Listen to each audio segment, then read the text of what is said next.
ഞാൻ 42 വർഷം കൊണ്ട് ഇന്ത്യൻ നാഷണൽ കോൺഗ്രസിൻ്റെ ഒരു പ്രവർത്തകനാണ്. ഞങ്ങൾ കുടുംബപരമായിട്ട് കോൺഗ്രസ്സാണ്.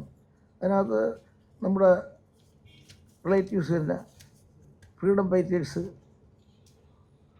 എം കുഞ്ഞികൃഷ്ണൻ നാടാർ, അത് കഴിഞ്ഞിട്ട് പിന്നെ തിരുനൂർക്കുടം നാരായണൻ നാടാർ. ഈ കുഞ്ഞികൃഷ്ണൻ നാടാർ 2 പ്രാവശ്യം കോവളവും പാറശാലയും MLA ആയതാണ്. സ്വതന്ത്ര സ്ഥാനാർത്ഥിയായിട്ട് നിന്ന് ജയിച്ച കൂട്ടത്തിലാണ് എം കുഞ്ഞികൃഷ്ണൻ നാടാർ. അത് കഴിഞ്ഞാൽ പിന്നെ ഉള്ളത് മുൻ മന്ത്രി MR ജഗചന്ദ്രപാൽ, എൻ്റെ ബ്രദറിലെയാണ്. അദ്ദേഹത്തിൻ്റെ ഇളയ സിസ്റ്ററെയാണ് ഞാൻ മാരേജ് ചെയ്തിരിക്കുന്നത്.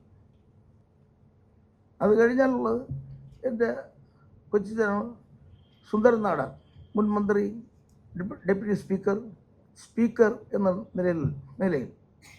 അപ്പോൾ ഞങ്ങളെല്ലാം കേരളത്തിൽ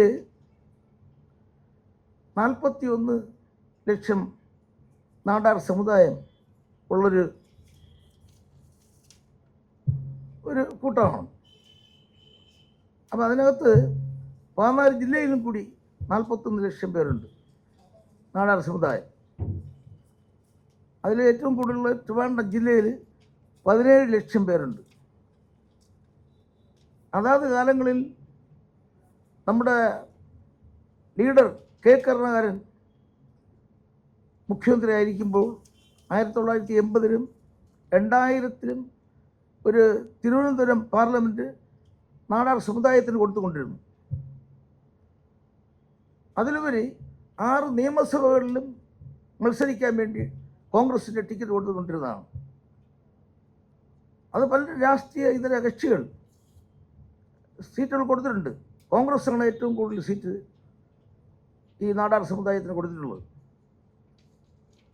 അങ്ങനെ വരുമ്പോൾ ഇപ്പോൾ ഇരിക്കുന്ന ഈ കോൺഗ്രസിൻ്റെ നേതൃത്വ സ്ഥാനങ്ങൾ, അതിൻ്റെ കേബിൾ ലീഡേഴ്സ് ഈ നാടാർ സമുദായത്തെ അകറ്റി നിർത്തുന്ന ഒരു പ്രവണത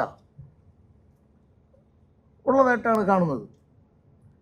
അത് ഞങ്ങളിനി ഈ നാടാർ സമുദായത്തെ വോട്ട് കുത്തികളാക്കി മാറ്റേണ്ട സാഹചര്യം ഇന്ത്യൻ നാഷണൽ കോൺഗ്രസ്സിനല്ല, ഇതര രാഷ്ട്രീയ കക്ഷിക്കാരും അതിനുവേണ്ടി ശ്രമിക്കരുത്.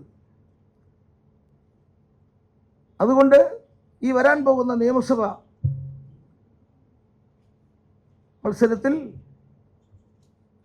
കേരളത്തിലെ 41 ലക്ഷം വരുന്ന നാടാർ സമുദായത്തിൽ തിരുവനന്തപുരത്ത്, ട്രിവാൻഡ്രം ജില്ലയിൽ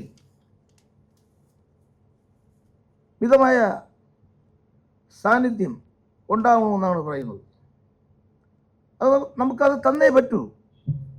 അത് ഞങ്ങളുടെ അവകാശമാണ്. നാടാരുടെ ആവശ്യങ്ങളും അവകാശങ്ങളും നേടിയെടുക്കണമെങ്കിൽ ഞങ്ങളുടെ ശബ്ദം, നാടാരുടെ ശബ്ദം നിയമസഭയ്ക്കകത്ത് ഉണ്ടാവണം. അതിനുവേണ്ടി എല്ലാ രാഷ്ട്രീയ കക്ഷിക്കാരും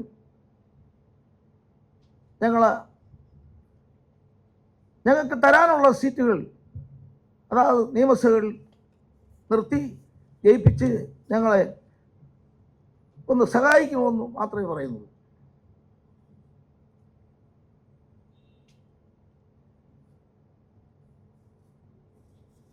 പിന്നെ ഉള്ളത് ഓരോ ഘടകകക്ഷിക്കാർക്കും ഈ മതാടിസ്ഥാനത്തിൽ പങ്കുവയ്ക്കുന്ന രാഷ്ട്രീയ നേതാക്കന്മാരാണ് നമ്മൾ ഇന്ന് കാണുന്നത്. അത് പാടില്ല. ഈ 21-ാം നൂറ്റാണ്ടിൽ സമുദായ അടിസ്ഥാനത്തിൽ തന്നെ സീറ്റുകൾ നൽകി മുമ്പോട്ട് പോകണമെന്നാണ് ഞാൻ അഭ്യർത്ഥിക്കുന്നത്. എൻ്റെ വാർത്താ സമ്മേളനം ഞാൻ നിർത്തുന്നു. നിങ്ങൾക്ക് എൻ്റെ നമസ്കാരം.